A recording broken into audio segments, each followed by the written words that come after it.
The Patch is a student experimental pumpkin patch located at Los Flores Ranch Park. We are partnered with the Santa Maria Recreation and Parks Department and Betteravia Farms.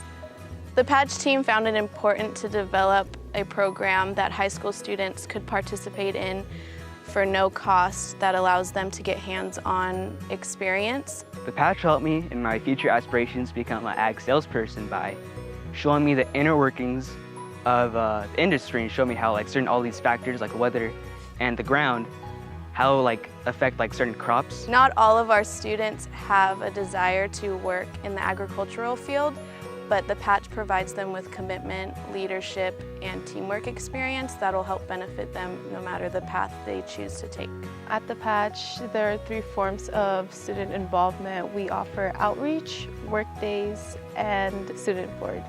What I like most about being a part of the Patch team is honestly being able to communicate with others and learning a lot about the business out here. I didn't really have any hands-on experience until I started working at the Patch.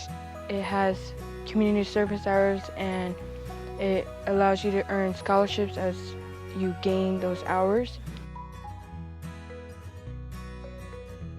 So we're going to be open Thursday through Sunday. We're going to be opening during the last week of September throughout all of October. We're going to be selling pumpkins. We're going to have a mini pumpkin patch, and we're also going to have a corn maze, and then we're going to also have different events going on. There's going to be vendors coming, and then we're going to have activities for kids too. Our main event in October provides these students with the opportunity to showcase all of their hard work, and an event like this is greatly needed in our community, and we can't wait to see you this October.